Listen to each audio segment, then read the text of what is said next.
Good morning, good afternoon, or good evening, depending on your time zone. You are watching Seeds for You by Sherry, and I'm Sherry. Today we're going to be talking about the global pandemic, and I have here with me my daughter, who is a family nurse practitioner. And I'm going to allow her to go ahead and tell us about her educational background and credentials, etc. Rhonda, please go ahead and introduce yourself. Hi, my name is Ronda Gully. I'm a family nurse practitioner certified, and I got my bachelor's at SIUE Edwardsville and my master's from Maryville University in St. Louis.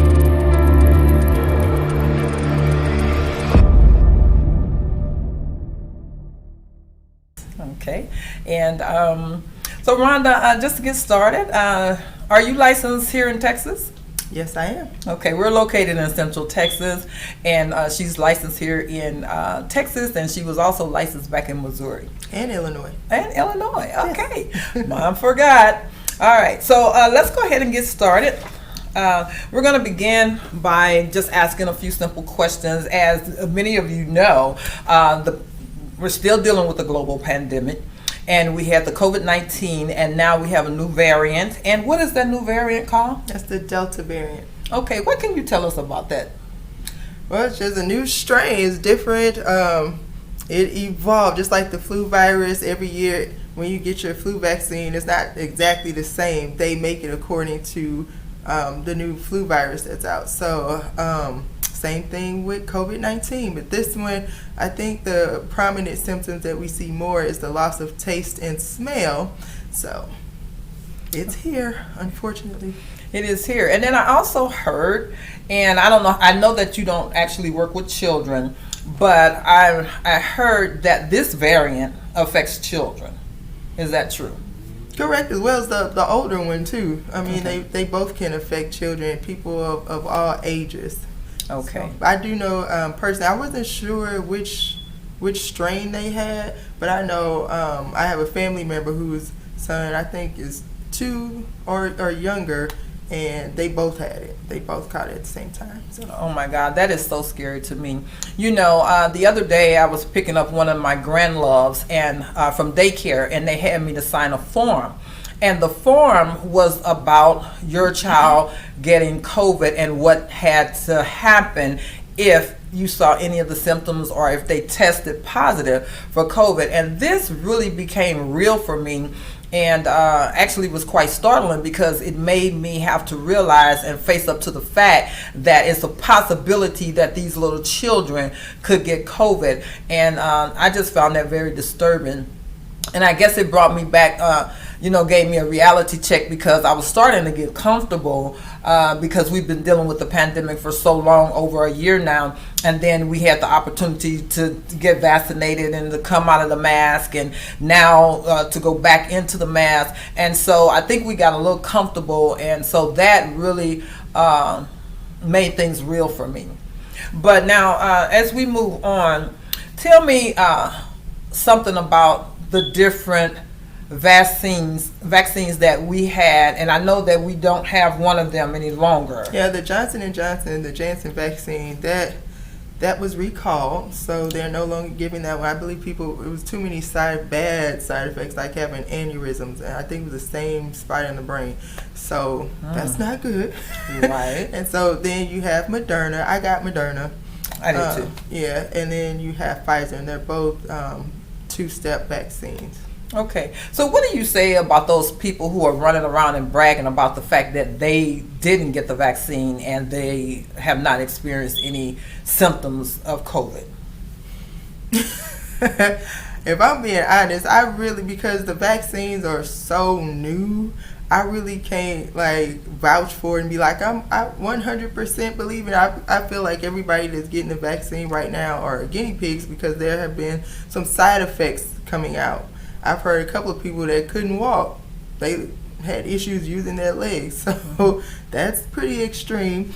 On the other hand, I think the people that didn't get vaccinated and they didn't catch COVID, I think they're just lucky. It's a matter of time. They can catch it at any time just because they haven't in the past. But then I also want to say, for the people that have been vaccinated, a lot of vaccinated people are testing positive for COVID post-vaccination, and mainly because the Delta variant came out after the original vaccine was made for the original COVID-19. And so even at my job, I think there was a department down. It's only like 9 of them in the department, but they had to close down because 6 of them contracted COVID. 3 of them were vaccinated. So I don't know. Okay. Well, would you say that some of those people who are bragging about not having gotten the shot, that it could be because the community around them, maybe so many other people got the shot, and that kind of keeps them safe even though they didn't get the shot? I think that's the case with all vaccines. Like some diseases that people used to catch back in the day, it's almost unheard of in America, and it's because we're so widely vaccinated. But when you start seeing those numbers rise and come up, it's because so many people are starting to say, "Oh, we don't believe in vaccines," and things like that. And that's when you start to see the numbers spike. But if you do the research in the area, it's because people kind of get on this movement of "I'm anti-vaccine." But I think if 90% of the community is vaccinated, the people who are not vaccinated have a slim chance of catching the disease, because the 90% we're not catching it in order to give it to them. But if that 90% would drop down to like 15%, I'm pretty sure it would be like another pandemic, just like COVID is right now. Oh, okay. All of this is very interesting. And then, I was kind of on the fence about getting the vaccine myself, especially when I learned that it was not FDA approved.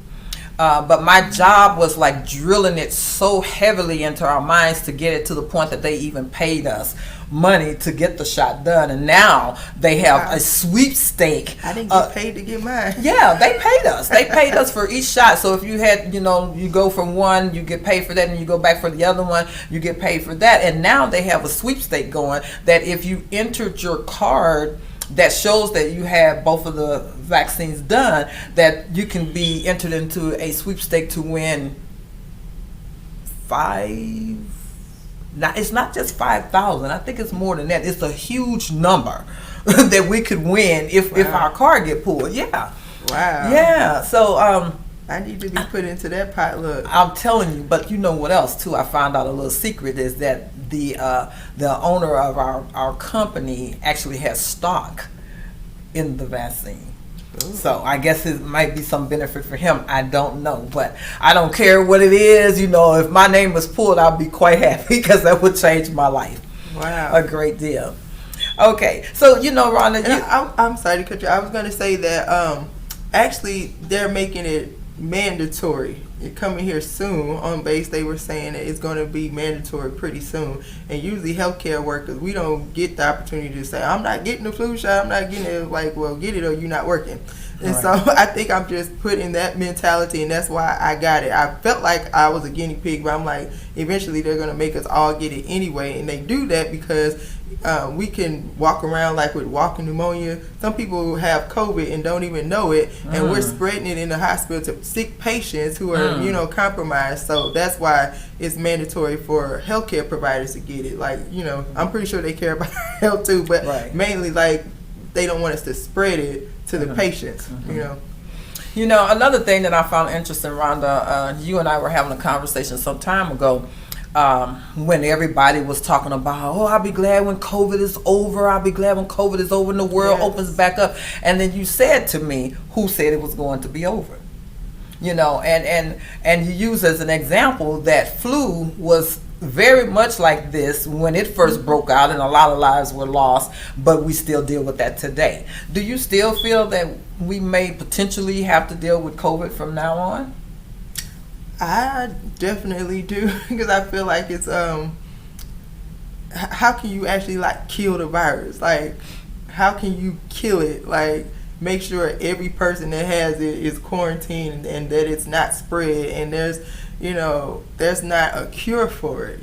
We can just vaccinate ourselves, and that's just boosting our immunity to it, but that's not treating or killing the virus. It's not like a bacteria where you can give antibiotics and kill it. So I definitely feel like it's here to stay, and waiting to hear how they're going to handle the vaccinations. Just like the flu, you get that every year. Some vaccinations, you get a booster, like 6 months later, you get a booster, or some you only needed like every 10 years. So who knows? It's too early. We've never had COVID-19 before, so we just have to wait and see. But Right. the way it's going, how they're already talking about a booster and we're just now getting into this thing, it sounds like it might be annually. Wow. We'll see. Wow. And then, the testing, getting tested for COVID. I understand that there's more than one way to be tested. Now, the way I was tested, it had to go all the way up in my nose, most uncomfortable. So other than that one, what other? Well, you do the nasal swabs, but they have different ones. They have the anterior and the posterior. The posterior one is the one where they go, that you're talking about, this uncomfortable, where they go way up. Yeah. And then they have some where you don't have to go that deep. It just depends on which testing kit they're using, and then they have different time frames. Like we had a rapid one. You can get that back in like 30-45 minutes. That's the one we used at the nursing home because everybody had to be tested weekly. All the employees had to be tested weekly. And so a lot of people were quitting because they were doing the posterior one, and that one hurts. And so we lost so many nurse aides, nurses. Yeah, they were quitting. They were like, we don't want to have to go through that pain. Some people were getting bloody noses and things like that. So that's one thing. But with the rapid ones, they can have some false negatives too. So it's not as sensitive as the other ones are. And then others take days to get back. So there are a lot of different tests out there. Okay. Yeah, and about the vaccine itself, like, I heard you say that somebody had a side effect where they couldn't walk. There was a young lady at my job that after she had one, she was limping for about 2 weeks. And this was before I got my shot. Now, one of the reasons why I went ahead and got my shot is because they just kept drilling us at work so much about it that I was just like, yeah, they just pressured us so much about it that I just wanted that part to stop. So I went ahead, and so when I got my shot, I got them both in my right arm because I'm left-handed, and I didn't know, what kind of side effect I was going to have, and I didn't want to mess up, my main use of my arm. And so the thing that I experienced with it was that my arm started to stiffen a little bit, and then there was pain, and then it seems like the pain was traveling up the side of my neck. So what do you say about that? Well, I say the majority of that is pretty normal for vaccines, any type of vaccine. But if you think about it, you're taking a needle and you're sticking it into your skin and your muscles, so you're going to have pain. Those are local reactions. So you're going to have pain. You might have some swelling, some warm. You may get a fever. You may get body aches. You may feel like you have the flu, and that's with any vaccine. And that's a good thing. That means that your immune system is kicking in. Your immune system is doing that.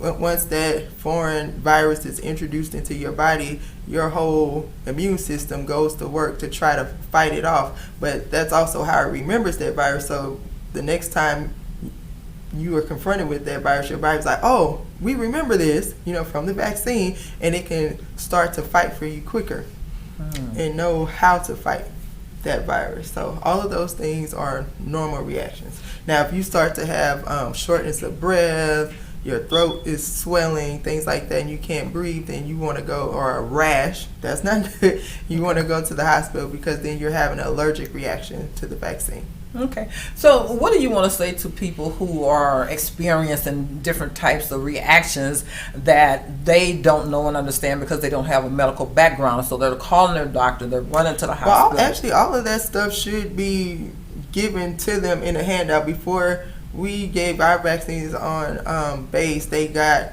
like an information sheet, and then you have your consent form. So it tells you all of that in there, that those are side effects. I'm pretty sure that's how all vaccination clinics work. It's just people don't read it. Okay. But we have had some people, and it's kind of funny to us because we're like, yeah, that's normal. They'll show up to the emergency room and tell us normal symptoms that they're having. Like, well, that's supposed to happen when you get a shot. So you came to the emergency room for that. But yes, read the facts. They always give you an information sheet. Don't just sign a consent form. Read it, or if something happens, refer back. And if that's not possible, of course you can always call your doctor. Okay, so what do you say to the people who are running to the emergency room? For symptoms? Yeah, because they don't understand, they didn't read or whatever, and they're just thinking, oh my God. You just educate them. You tell them these are normal symptoms. Reassure them that happens when you get vaccines. But is that kind of, like, say for instance, they don't like making an emergency call, like calling 911 when it's really not an emergency, and you're using the police officer's time to run out to a situation that was an emergency when they could have actually, used that time for a situation that truly was an emergency. So do you kind of feel like that's why I said you should call your doctor. They always have a after hours line or something like that you can call if it's not a life-threatening emergency. That's with any physical symptom that you have. Don't go to the emergency room and use up resources and time and beds, because there are other people, like you were saying, that need it more. Somebody might have a gunshot wound and you in there, but they always prioritize. So if it is somebody there with a gunshot wound and you in there talking about your arm, they're going to take them before you anyway. But that's not the point. Just call for non-emergent issues or the urgent cares. Okay. Now, on a lighter note, you and I were talking about the stores, like store hours changing because of COVID. Funny to me. Yeah, and I was thinking, if people can come out during the day and be around each other, then why do we need to change the hours from being 24 hours to closing at 10? Well, I think a lot of people think they do that because they feel like, oh, we helping to prevent the spread. It's like the virus doesn't take naps. Like, you can catch a virus any day, any time, any night, any hour. It doesn't matter. But I really think they're doing that to help disinfect, give them time to clean and disinfect things really good. Before, I'm sure stores are keeping everything nice and clean, but not like they are having to do now with the virus. So that's the only logical reason that I can think of. I've never asked anybody. So, okay. Just my thoughts. All right. Yeah, that was just a little sidebar that I found to be quite interesting and funny, because it was something that I was always thinking about, especially during the time when I wanted to go to the store and I couldn't because they had already closed. And so I was so angry about that. It's very inconvenient. But It is. It is. Okay, so let's move on to something different, like contact tracing. What is contact tracing? So sick contacts, if you come in and you tell me, ramble off a list of symptoms and it sounds like COVID, usually we'll ask questions like, well, have you traveled outside of the country? Have you been around anyone else that have had these symptoms? And my patient say yes. Okay, well, who was it? And the time frame and what symptoms did they have and things like that. It's like, okay, have you spoken with them? Did they tell you that they've had COVID? And if not, if we test you today and we find out that you might want to let them know. It's because you probably got it from them. And then between being in contact with that person, you developing symptoms, and you coming here, who else were you around? So you probably exposed some other people. Okay. So you need to call and let them know, hey, I'm getting checked out. I think I might have COVID. And then certainly when you get your results back, let them know so that they can quarantine and not keep spreading it around and around and around. Right. People need to go sit down and quarantine when they are sick. So I hope everybody is doing that, but that helps. Yeah, that makes with sense. The spread, yeah. That makes sense. Okay, so what about people who don't have insurance, who need to go and get tested, or just whatever that has to do with this?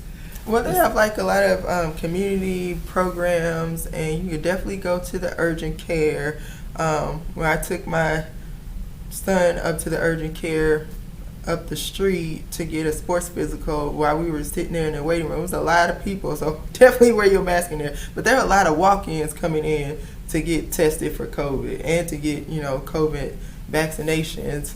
And I know my children's school, unfortunately, they were in St. Louis for the summer, but that month that they were gone in July, they had a couple of days at the school where they were offering free vaccines. So just look around, do some Google searches, talk to people, or call your local doctor. They probably know about a lot of resources in your community as well, but definitely you can go to the urgent care. Okay, and Rhonda, I thought that your children have to be a certain age in order to get it. Now I know 12. that Chance is 12, but Yeah. your daughter is not. So Right. okay, yeah. Why do you think that is? I mean, like, Mainly because they probably have not done a lot of clinical trials on children, because what parent is going to volunteer? Like, yeah, you can use my child, you can experiment and see if they grow a third arm or something. Most parents are not going to do that. So there's not a lot of studies in children, as well as with pregnant women too. mhm. So Okay, and so what about emergency warnings? What does that mean? emergency warnings as far as Yeah. symptoms when you have the virus. Yeah. So obviously, if you cannot breathe, if you're having shortness of breath, if you're having chest pain, things like that, if you're having so much diet, because you do have GI symptoms. People always think it's a respiratory thing, but it's very much a systemic thing. So if you're having dehydration, because that happens a lot in the elderly people, it's kind of one of the first signs that we know that we probably need to test them. They get dehydrated, so you have to go to the hospital, you have to get IV fluids. Some people need to be put on a vent.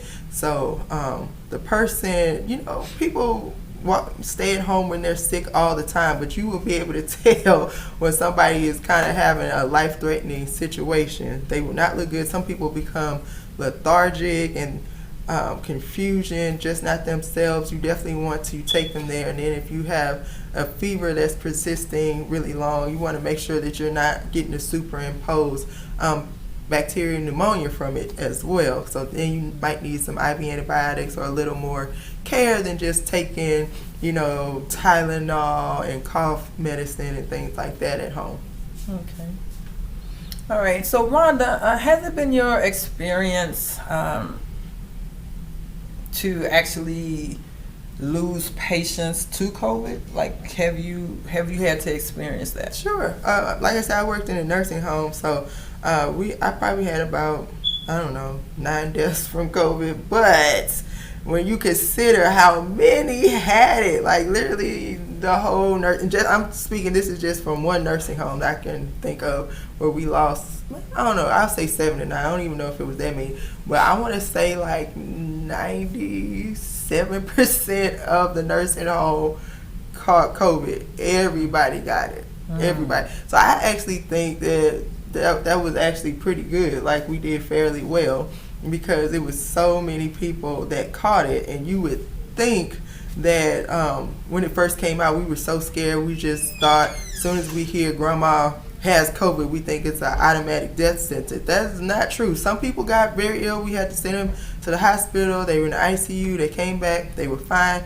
Some left. They never made it back. And then we had a lot that didn't even know they had it. It's just we did our routine testing. Everybody had to be tested every week. So we tested the patients as well. And they would pop up positive, and we would put them in this quarantine. I mean, the quarantine units just make people get hyper excitable and scary because they close off the hall. They put all these signs. They have a plastic guard. It's almost like you got to dress up in a hazmat to go behind. It's just like a lot of craziness. But we would move the patients back there, and they'd be like, I don't understand why y'all make it such a big deal. Like, I feel fine.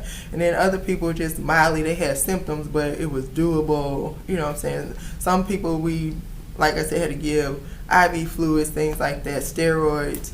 So, I mean, the symptoms range so widely. It's not like any other virus or upper respiratory anything that I've seen, because usually something has a certain MO, like you catch the flu and you have these symptoms, and that's it with everybody. You're gonna have this. With this, it's like everything. Anything can happen to you. Even memory loss. I've had some soldiers come back and say they have memory loss, the loss of taste and smell, brain fog, just really unusual symptoms. Wow. And issues with walking, things like that, and the shortness of breath. Usually if you catch the flu, once you're over the flu, you're normal. You go back to your normal self. With this, some people are 6 months to a year out still complaining that they having shortness of breath, and the symptoms just won't go away. Wow. That's crazy to me. So of the patients that actually died from COVID, did they have to die alone, or, you know, because I've been told that family members can't come and visit. So I work in a nursing home, so I didn't really get to see that because I wasn't in the hospital. If somebody is that sick, you know, we're probably going to call 911 and send them to the hospital. So I don't work in a hospital to know firsthand, but I have been told that lots of people have, because they were not allowed to come in. They are not allowed to come in. In the nursing home, we really were not allowing visitors, but each room, if you're lucky, each room at our nursing home had windows, and so the patient's family can come to the window and they would open the screen and they were able to have visits like that. But if they were dying, if they were on hospice, that was the only time that we were allowed to let somebody in. And it was strict criteria, and people would try to take advantage of it. They had to be actively dying, not just on hospice, because you can be on hospice for 3 months. So the family just going in and out. And we had somebody, she came in, husband room, had food, took it out to like the area where other patients were and was giving out food and stuff. I'm like, so if he have it, you giving it to everybody. So you have to really be strict on, they have to actively be dying, meaning we feel like they literally only have hours to days left. They're showing signs. There are signs when you're actively dying. And that's the only way we would allow families to come in. Oh, wow. Well, I guess that's better than what I had heard, because I had the opportunity to be a chaplain for a year in St. Louis, and we had this thing where we didn't allow people to die alone. And so I had met a man like 5 minutes before he died, and I held his hands until that last moment so that he wouldn't die alone. So I'm kind of happy to hear that, because I had been hearing horror stories that they didn't get to have family there. So it's kind of nice to know that in the final hours they were still able to have someone to come and be with them, even though I'm sure that was a risk to take. It is a risk, and it sounds sad, it sounds cruel, and it is a difficult thing to be sick and be separated from your family and not get to have that physical, you know. But at the same time, the precautions are very necessary. I remember, even though it was rare, it wasn't even a nursing home in St. Louis. One of my doctors told me about it. I don't know where it happened, but the nursing home was doing the window visits, and the patient was fine. But the family member came and was talking through the screen, and I guess they kissed each other through the screen, which was stupid. Well, she gave it to the patient, and then it just spread through the nursing home. So it seemed harmless, like, oh, you know, just let them talk, let them visit for a little while. We'll keep the hours down, and we'll have the screen separating them and all of that stuff. And, you know, we think it's horrible, like, oh, well, he has to see his family. But then look what happened. And who knows who died because she brought the virus in, because they were trying to just be creative and find out a way on how families can still stay in touch and have that connection. But then we ended up doing video visits. Like the nursing home purchased tablets and things like that the staff can take into the room and set up video visits. Okay. And our social worker, I think, was manhandling that. But it was very time consuming. Okay. If you try to make appointments for everybody in the nursing home to have 30 minutes or whatever time to talk to their loved one, but that probably was the safest way to do it. Wow. Well, I guess it's nice when you can come up with creative ways to do things. I know that a lot of people who were in school and graduated during the pandemic, you know, were disappointed that they couldn't have the graduation that they had dreamed about all of their lives. And then birthday celebrations, everything. But, you know, I guess depending on how creative people become, it can still be nice given the circumstances, because I saw drive-through birthday parties where people were driving by and they had balloons and they were, you know, giving gifts, like tossing gifts out and stuff like that. So I thought that was really nice. I had never saw that before. And then like graduations and stuff, how, you know, they were able to do it some kids graduating during the pandemic had some very nice graduations given the situation. That is great. Yeah. In fact, my grandmother back home, she had her 80th birthday and they did a party for her.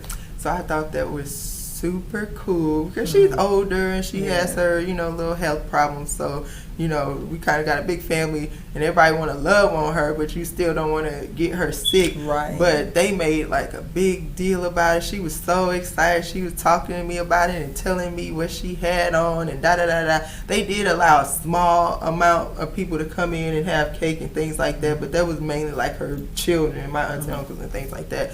But everybody else just drove by and waved and she was just bright. It really made her feel good. Well, that's so, good. I mean, it works because she was happy. I don't think she missed anything.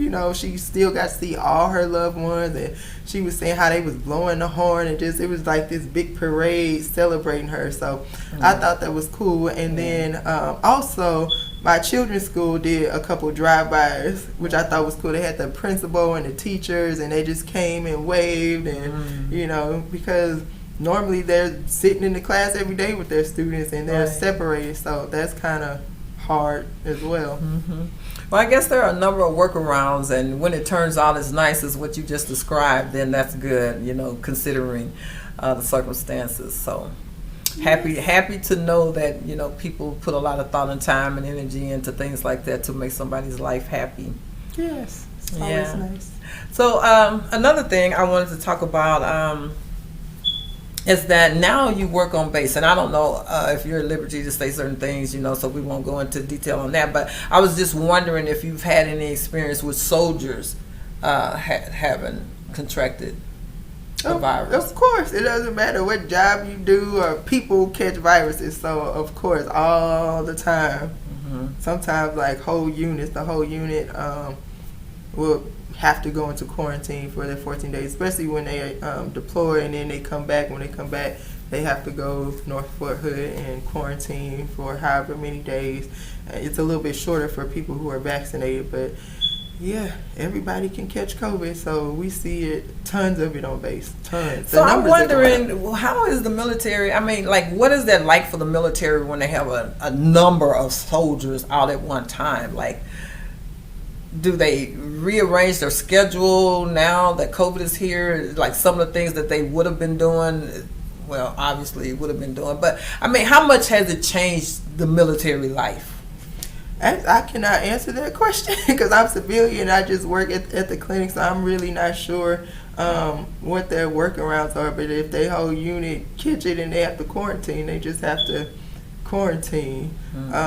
For the people that are stationed here, I don't feel like whole squadrons are catching it like that, but they just kind of go out one at a time. But they always preach, at least in my clinic, on the weekend, it would be Friday, like, hey, the weekend is coming up. If you're going swimming, if you're going to the grocery store, if you're doing this, doing that, be smart, wear a mask, COVID is out. Like, he would always give us this speech to still continue to protect ourselves. But when they're overseas and if everybody catches it, I'm not sure what they do. But I know they are very strict, like going to Germany. I have one friend that's about to go there and he's like so excited, but I don't think he knows they are like on lockdown. They have curfew, they have to be in at 8. You have to have like 4 people in order to sign out, so most people do not leave off base and go out into the regular community with the civilians there and interact or hang out. They just go to work and then they come home, go back to their living quarters. So they are really trying very hard to prevent that from happening. And so as you were talking, it just got me thinking about some other things too, like the mask wearing and lawmakers. So like the lawmakers who were saying, okay, you can take the mask off now, and or you must wear the mask, or if they're allowing people to take the mask off, they're telling like different businesses, like the do's and the don'ts and what they can and cannot do in terms of people wearing or not wearing masks. What do you say to that situation? On different governments controlling it? Yeah, and so what is your take about the mask period, wearing masks? I definitely think it's essential if you don't want to contract the virus, because it spreads through your mouth, your nose, all of that. You can get in the mucosa of your eyes. So I definitely think you need to wear a mask because it is super contagious. So wearing a mask is very important. But as far as the government's controlling it, it's just state by state. Every state is different and makes their own decisions about it, and they do it based on hopefully their numbers. I don't know. Sometimes they don't give the right recommendations. I'm not sure if they're doing it based on the medical rationale, or if they're thinking more about money, like, oh, we want the businesses to be open, we want people to feel comfortable so we can make money, because if we close down for so long, then businesses are going to go under, that is also true. So every state is different depending on their governing bodies there, but I feel like you should wear the mask. And that's also, much of it is an individual decision, because a lot of places still are not mandating the mask, but it's up to you to say, well, I'm gonna wear them because I don't want to get sick, I don't want to get my kids sick or my grandmother sick, or what I mean. So what recommendation would you give on the different types of masks? We have like surgical masks, and we have the cloth mask, and Well, the most effective mask is obviously the N95. The next one would be the surgical mask, and the least protective one would be the cloth mask. But you can put filters in it, but I still don't feel like it gives the good seal around the face, and neither do the surgical ones, because when we would the N95s we originally actually used for tuberculosis, and so every year we would have to get fit tested, and so a fit test is to make sure that you still wear the correct size of the N95. And so when we go in there, they would put like this hood, kind of look like a hazmat thing, over our head, and it was see-through, and then they can take like sucrose is what I think it is, and they would spray it, and they would ask us if we can taste it. If we can taste it, then we know our mask is not working, or the seal is not sealing. And we would also have to, they would give us a sheet of paper, and we would have to read a paragraph. So while we talking, and they would have us look both ways, up, down, all this, to see if the mask is tight enough. And if you could taste the sucrose, then we knew that mask wasn't working. So we did all of that originally with the N95, but because of the shortage, they don't fit test to see if you wear the right size mask. They just give you whatever is available, which is not 100% effective. We also threw it away after each use. Now we have to save it, what is it, like 5 days in a brown paper bag and change it. And then certainly the surgical mask, if we did that test, it would definitely fail. We'd be able to taste the sucrose. So but when you have a shortage on supplies, you just do the next best thing. But N95 is absolutely the best. Like, if I was going into a patient's room and they're not having any symptoms, there's no concern for COVID, I would put a surgical mask on. But if we knew that they had COVID, you absolutely must, it's part of the protocol guideline, you have to go into that room with an N95, glove, gowns, goggles, everything. Wow. And so about wearing the mask, which is true?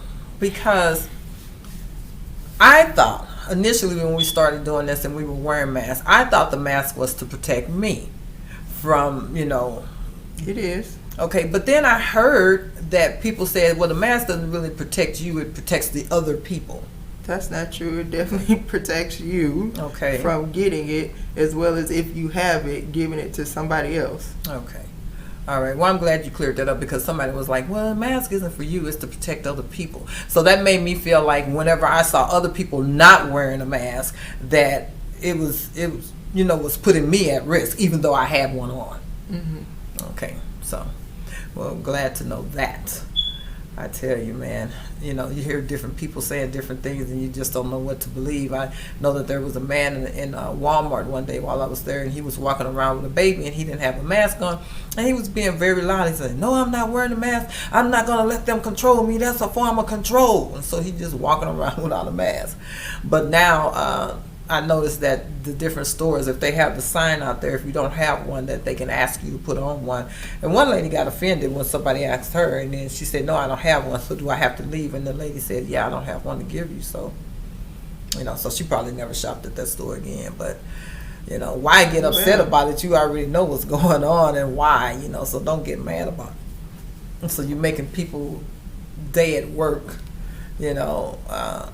an unpleasant event when you give them trouble because of wearing a mask.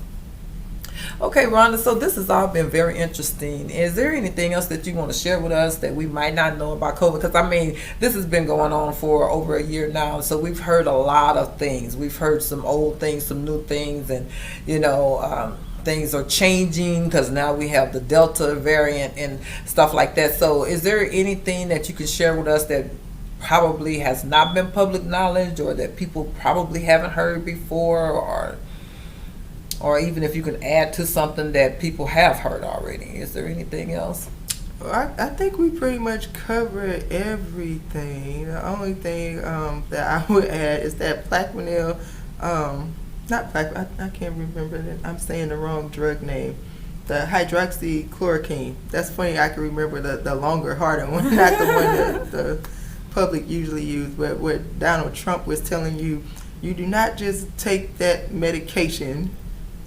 Oh, that was the dumbest thing. I don't like to get into politics, but providers were getting so upset about him recommending that medication without any medical knowledge, without any research. But it's a very harsh drug. It's not like, oh, take an aspirin or a Tylenol. They have major side effects. So even when if we were prescribing it, and we never did it on our own because we knew this about the medication, it's usually because somebody heard him say it and a family member comes in demanding that we give it to their loved one. It's like, okay, we try to discourage them, but then let them know, like, that medication, it can have an effect on your heart, so we have to order an EKG first and have that done. And then after you've been on the medication about a week or so, we have to repeat the EKG to see if there has been any changes in your heart. Your heart. It's a serious organ. Right. And I think the 2 times my doctor did it, he had to immediately stop it because it did cause EKG changes. Also, you could have a G6PD deficiency, and that's deficiency of your red blood cells where you don't have a certain enzyme. And it's just another blood dyscrasia like sickle cell or something like that. But with these patients, they absolutely cannot have the Primaquine because it can cause a severe anemia unto death. So he's just telling, he don't know any of this stuff, but he's giving medical recommendations to people saying, go get this drug, stop you from... No, it's not. And so, in fact, when our soldiers deploy to like Africa, any place where that malaria can be, that's a medication that we use to treat that, and they all have to be tested first to make sure that they do not have a G6PD deficiency, because if you get that medication, it could kill them. So that Trump didn't tell everybody that, probably because he didn't know. He didn't wait and ask anybody. He wasn't listening to what the medical people on his team were trying to tell him. So Primaquine's not the answer. That was one thing that stuck out, because it was just such a huge misconception if you have the president of the United States telling you to do this. Right. But he also told y'all to drink bleach. So if y'all want to listen to him, fine. He did. Our president told people to do that on live TV. Wow. So this has been very interesting. It has been very trying. One of the things that bothers me most about dealing with this pandemic is the fact that the churches are closed down, and you can't really go to church freely. My church is now open, but it's a very large church. It's a mega church, and so you can go to church, but you have to register, and I think they cap it off at like 500 people. So once they reach 500, then they cut it off. So I would like, yeah, that is a lot of people. So I'm just kind of hoping that things would get back to normal to some degree, so that we can experience life as we once knew it. And then one other thing, you mentioned swimming. There was one other thing that you mentioned about swimming, and so I wanted to know, what do you think about swimming? Because that's putting people in the pool together, people on beaches together. Would you recommend that? Because I know that my brother just called us just today to invite us on the weekend of Labor Day to come to his house for barbecue and swimming. So how safe is that? I mean, you're saying swimming, but any event, if you have a lot of people, I know before they were saying 15 people or more is too big of a crowd. So whether you swimming, whether you going to the club, or you going to a restaurant or anywhere else, it can become dangerous. So wear a mask, and if you're sick, stay home. But they are open. I know. I think like spring break, this was last year. Now I think everything is still just open. But last year, I think spring break, people were going down to Florida and they had a cap on how many people could come to the beach, but they were not abiding by those regulations at all. People were getting arrested and everything because they were going over the maximum capacity that they had, but lots of people caught COVID out there too. So I mean, you just have to use your own discretion and wisdom if you feel like it's like we went to the lake and there was people out there, but everybody was so spaced out, it was so big, and the number of people was kind of small. So I felt okay out there because it was just me. The only person that was within 6 feet of me was my friend. But everybody else, I mean, it was enough space between people. So in that situation, I feel like that's okay. But then, like, if you got spring break in Florida where it's like 5,000 people in a small area, then I probably would not do that. Yeah, I'm pretty sure that in a number like that size of a crowd, that there's somebody out there with it, like quite a few, as a matter of fact. So one of the saddest things to me about this whole situation is when people die and they have funerals, if a funeral was permitted, and then a lot of people leave the funeral now, having contracted the virus. I think that's pretty sad because the situation is already sad enough, and then now you have the situation that you attended this funeral and now you're dealing with COVID. So it's a lot of things, to think about and consider. But this is where we are, and we just have to do the best that we can do and try to keep ourselves safe. So please do that. Keep yourself safe as best you can, and follow all of the guidelines, whether you agree with them or not. Especially if they make sense or if they seem to work. You want to make sure you do that. Protect your family. I know that, like I said, I have become very lax because at first I was like taking my clothes off and, keeping them separated from the family in the garage and all that kind of stuff. And I'm not doing that anymore. So, but we just need to be careful. So everybody, please be careful. And if there's nothing else, unless, Rhonda, you have something else you want to share with us before we close, I think we're going to wrap it up here. And also, I want to thank everybody. I'm going to still give you an opportunity to speak, have closing remarks. But I just want to remind everybody, if you haven't already, please subscribe to my channel. If you found value in this video, please like and share. And if you see the notification bell, please click on that bell. And then that way you will be notified anytime I upload new content. Okay, Rhonda? Thank you for having me as a guest on your show. I enjoyed our talk as well, and I would like everybody to be safe. Whether or not you get the vaccine or not, that's up to you. But please at least wear your mask, wash your hand, good hand hygiene, and be safe, be smart. Thank you very much, Rhonda, for joining me and being on my show today. And if I didn't mention it earlier, you guys, this is my daughter. This is my oldest daughter. And she's a family nurse practitioner, and I'm so proud of her. So anyway, thank you for joining us. And as I always tell you, I love you all, and I'll see you next time. Bye.